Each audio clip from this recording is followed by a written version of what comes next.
The judge said that 14 months was not sufficient because that's what the defense wanted, and saying what the prosecution wanted, which was 11 years. What happens when fame meets fury inside a courtroom?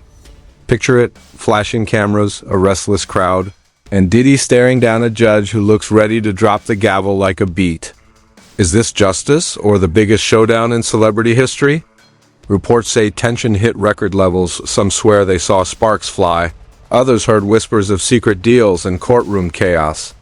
Was it a legal drama or a full-blown reality show? Buckle up, because today we're diving into the story everyone's talking about. Judge faces off with Diddy during sentencing hearing. The air in that New York courtroom wasn't just thick, it was electric. Cameras were lined up like snipers, reporters whispering as if the walls themselves might leak the next headline. And right in the middle of it all stood Sean Diddy Combs, music mogul, fashion icon, and apparently part-time chaos magnet. You could feel it. This wasn't going to be an ordinary sentencing. No, this was the Super Bowl of celebrity courtroom drama. And when the judge walked in, stone-faced, cold, the kind of presence that could silence a stadium, every click of a camera sounded like a countdown to impact. Now, let's rewind. How did Diddy, the man who built empires out of beats, end up here in front of a federal judge who looked like she'd been waiting her whole career for this moment? It all started months ago when whispers turned into waves, alleged misconduct, shady deals, and more NDAs than a Silicon Valley startup. And in the middle of it all, that infamous leaked courtroom video, the clip that sent the internet into meltdown, 15 seconds of pixelated chaos showing Diddy arguing with what looked like a courtroom official. Cue Twitter, sorry, X, losing its collective mind.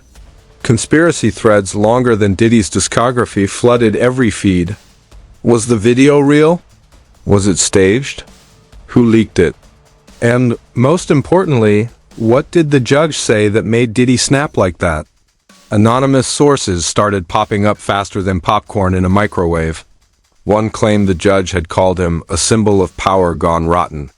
Another said Diddy shot back, "You don't understand what it takes to build an empire." Dramatic? Yes, verifiable. Not even close. But that didn't matter. The story was viral, the clicks unstoppable, the narrative locked in. Fast forward to sentencing day. Diddy walked in wearing a black suit that could have made a funeral jealous, flanked by lawyers who looked like they hadn't slept since the last decade. The crowd wasn't there for justice, they were there for the showdown. And then it happened. The judge leaned forward, eyes locked.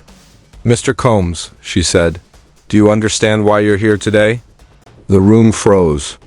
You could hear the tension hum like feedback in a bad mic. And Diddy, ever the performer, gave a half smirk that said, "I've faced worse." The next seconds, history in the making. Or maybe just great television. Because what came next would divide fans, fuel conspiracy threads, and turn this hearing into the most watched courtroom clip since Johnny Depp looked confused at his own trial footage. And just as the judge prepared to speak again, the air cracked. Someone inside the room hit record. The world was about to see something it had never seen before. The moment that recording started, the courtroom turned into a live stage, and Diddy? He was the unwilling headliner. The judge's voice, sharp as glass, cut through the silence. "Mr. Combs, for years you've lived above the law. But today, the law is looking you straight in the eye." Boom! That line alone could have been a trailer for the Netflix docuseries. Everyone's already scripting in their heads. Diddy leaned back, that trademark smirk fading into something between disbelief and defiance. "Above the law?" he muttered. "I am the reason half this courtroom even has a playlist." Gasps, audible, real gasps. Even the stenographer paused, hands hovering midair. You could practically hear social media typing in real time. Then came the unexpected. The judge didn't flinch. Didn't blink. She adjusted her glasses and said, calm as a bomb, and yet, here you are. The energy flipped. You could feel it, the kind of silence that only happens right before an explosion. The prosecution team looked smug.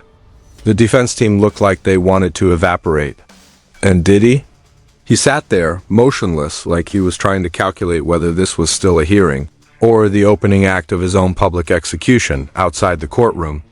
Leaks started trickling online, screenshots, quotes, and half-baked theories about what was happening inside. One anonymous account, claiming to be a court insider, tweeted, "The judge and Diddy are literally arguing." She called him out. He fired back. "This is insane." Within minutes, the tweet hit 1 million views.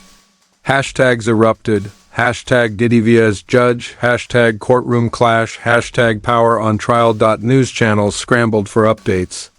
Talk shows went live mid-broadcast. One anchor even said, "This is no longer a sentencing, this is a reckoning." And as the judge continued, her tone shifted from judicial to personal.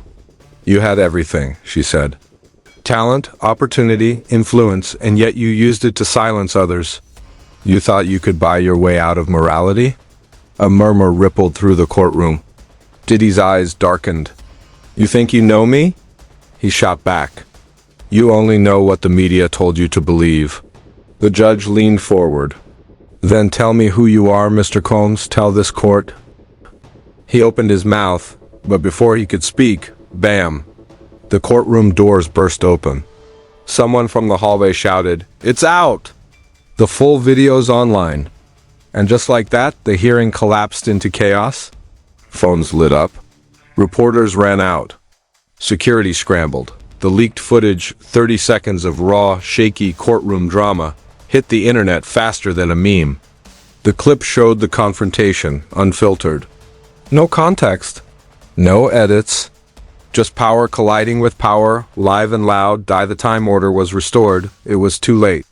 The internet had already chosen its villain. By the time the judge banged her gavel again, the real trial wasn't happening in that courtroom anymore. It was happening online. Millions were glued to their phones, dissecting every frame of that leaked video like it was the Zapruder film. The hashtags had evolved into movements. Hashtag Justice for Diddy trended alongside Hag Lock 'em Up, a digital civil war in 4K. Within hours, reaction videos flooded YouTube. TikTok lawyers, Twitter experts, and Reddit detectives all had opinions. One influencer claimed to have exclusive court documents, which, of course, turned out to be screenshots from a 2011 blog post. Didn't matter. The narrative had already spun out of orbit. Meanwhile, back in court, the judge sat stone still. Diddy's legal team argued for a recess, saying the leak compromises fairness. But fairness had left the building 2 hashtags ago. The judge simply sighed and said, "Mr. Combs, I suggest you focus less on the leaks and more on your legacy." And that's when Diddy eyes cold. Voice low, whispered, "Legacy's already gone viral." Boom, another meme was born within minutes. The clip hit every platform. Edits, remixes, parodies, the internet didn't just watch the downfall. It produced it. Some called it justice, others called it tragedy, but everyone called it content. Then came the sources. A supposed insider claimed Diddy had been offered a plea deal, a reduced sentence in exchange for a tell-all statement. Another rumor said he'd already signed a proffer, spilling details about a hidden network of celebrity cover-ups in exchange for immunity. Was any of it true? Who cares? It was viral gold. Talk shows ate it up. Podcasters debated it like a national crisis. One late-night host joked, "Diddy's courtrooms got more plot twists than Succession." Even brands jumped in, one sneaker company posted. When the judge says 50 months, but your drip says life sentence. The chaos hit its peak when an anonymous leak claimed that a second video existed showing what happened after the cameras cut. Comment sections went nuclear. Some said it proved Diddy's innocence. Others swore it showed him threatening the judge. No one saw it, but everyone believed it. By the end of the week, the real verdict didn't come from the court. It came from the comment section. Diddy was guilty, innocent, and a legend all at once. The judge finally delivered her ruling, calm, measured, almost drowned out by the noise outside. Power without responsibility is corruption. And no amount of fame can change that. The gavel dropped. Case closed, or was it? Because as Diddy walked out of that courtroom, head high, sunglasses on, The whispers began again. He's planning a comeback. And just like that, the cycle reset. The scandal faded, only for the next headline to rise. Because in the court of public opinion, nobody ever really walks free, and there you have it. The courtroom clash nobody saw coming. The judge threw the bars, Diddy took the hits, and the internet. It turned the whole thing into a remix of chaos. But this story isn't over. Not in hip-hop, not in fame, and definitely not in the streets of social media. So what do you think? Was this justice? Or just another verse in the endless beef between power and the people? Drop your thoughts in the comments. Because your opinion is part of the verdict here. Hit that like button, smash subscribe, and ring the bell so you don't miss the next breakdown when rap culture meets real life drama. Because on this channel, every beat, every beef, every scandal gets dissected.